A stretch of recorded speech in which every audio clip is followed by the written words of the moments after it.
After a powerful strike by Iran on the world's largest liquefied natural gas producer in Qatar, gas prices in Europe jumped up by 35%. This was the last line that Iran crossed to force Europe and others to finally join the war against the Islamic Republic.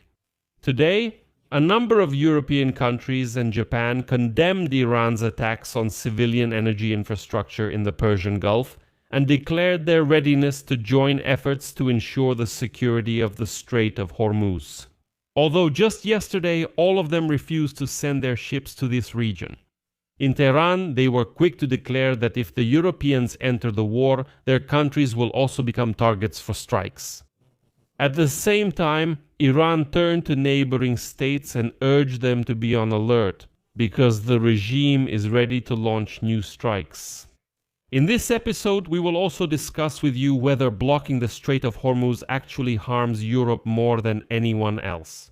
And how will the participation of European countries in the war affect the course of the US and Israeli operation? My name is Pechiy. Let's discuss this together.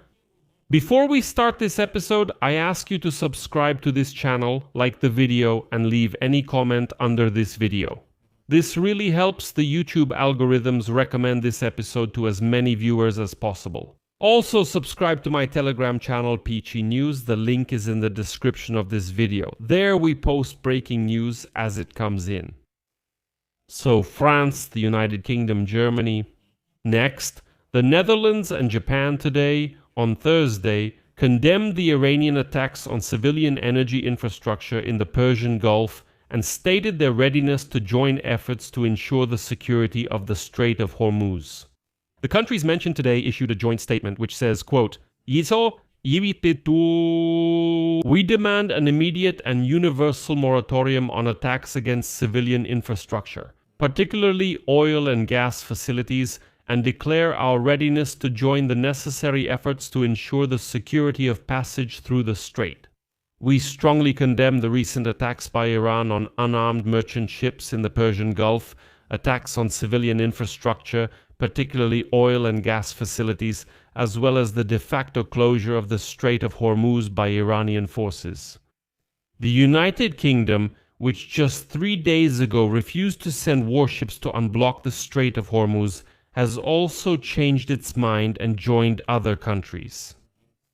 Quote, We declare our readiness to join the efforts necessary to ensure the safe passage through the strait.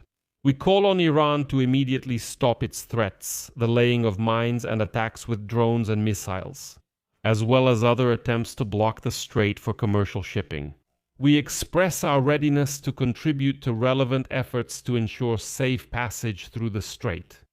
And I should note here that in recent days, Iran has allowed passage for some ships from countries it considers allies and friendly nations, while at the same time warning that it will block the passage of ships from countries it considers hostile. I would also like to remind you that US President Donald Trump stated that NATO faces a very bleak future if alliance countries do not support the United States in opening the Strait of Hormuz, which has been blocked by Iran. He reminded everyone of the role Americans played in helping Ukraine and noted that now he expects mutual support from the allies. And now the Europeans have taken the first step forward. By the way, let me point out an interesting detail here. Today, Donald Trump said, and I quote, NATO is already behaving much better than before. Much better. What changed in the 2 days before he said that he doesn't need any help at all, that everyone is a traitor, that NATO should be dissolved, and so on? Practically nothing, except for these statements. Let me also remind you, it's important to understand what became the catalyst for Europe's actions. Why did the Europeans just a couple of days ago say that this is not their war, that they wouldn't get involved and so on, and now they're basically saying that they're ready to join efforts to unblock the Strait of Hormuz?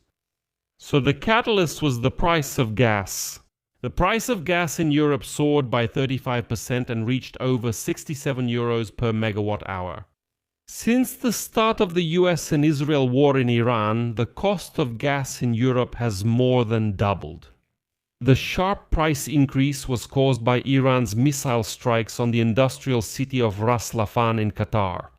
And now the Qatari national oil company, Qatar Energy, has confirmed large-scale fires and significant damage at facilities that provide 20% of the world's liquefied natural gas exports.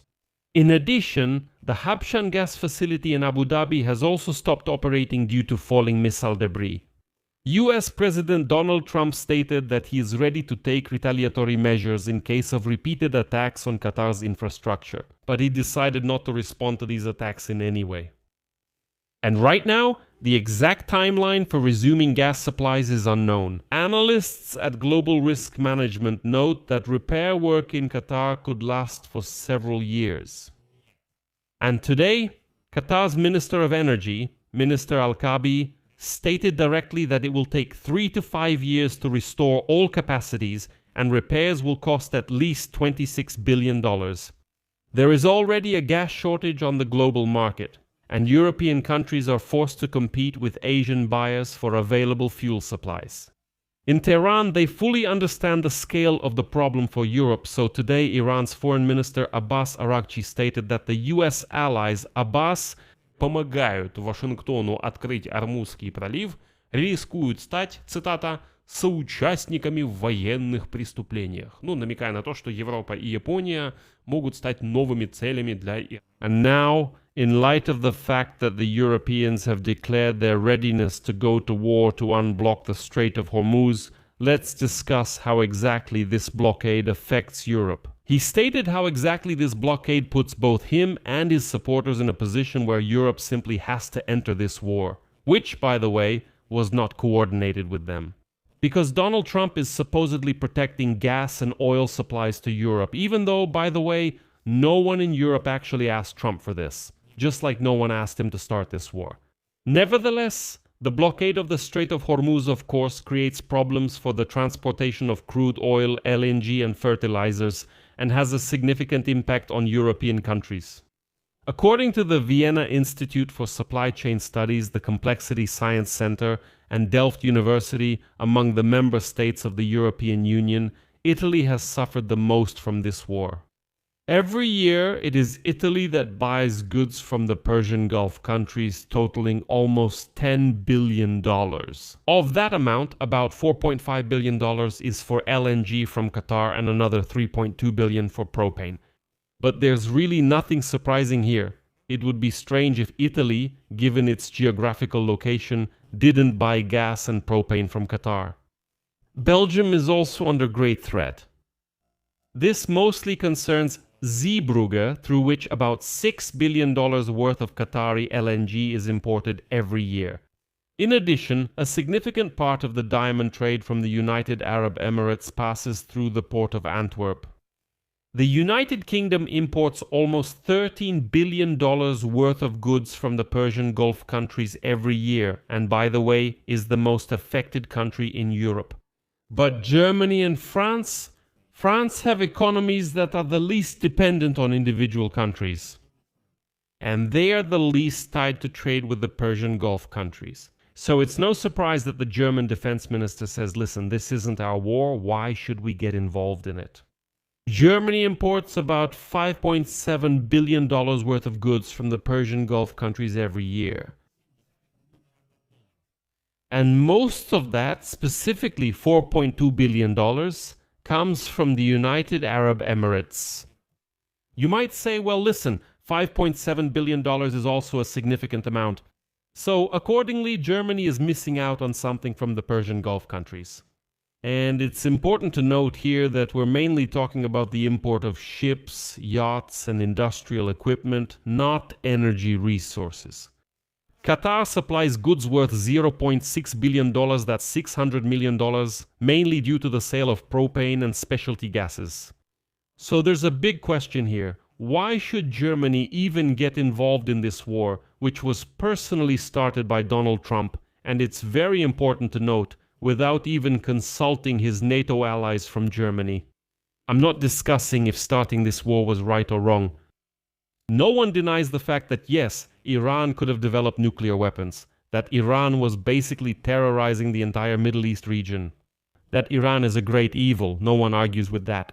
But people do argue about why Trump decided to start the war alone, without consulting his allies at all. He decided to start this war on his own, claiming that he was winning like this in the first days, and then he goes to his allies and says, listen, why aren't you helping me? But should they? Because the previous operation in Iraq, in Afghanistan, they still coordinated within the North Atlantic Alliance. And there, the President of the United States still communicated with the allies before starting military operations. He first considered how each ally could help. Each ally determined the degree of involvement and so on, and only then did the military operation begin. But here, Trump started the military operation. Before that, he badmouthed all the European allies. He just insulted them, humiliated them, imposed trade tariffs against them, and then he says, hey allies, why aren't you helping me? And now Donald Trump's supporters are loudly shouting that, so what about Europe? Europe has gotten too arrogant. Trump is protecting Europe from this Iran.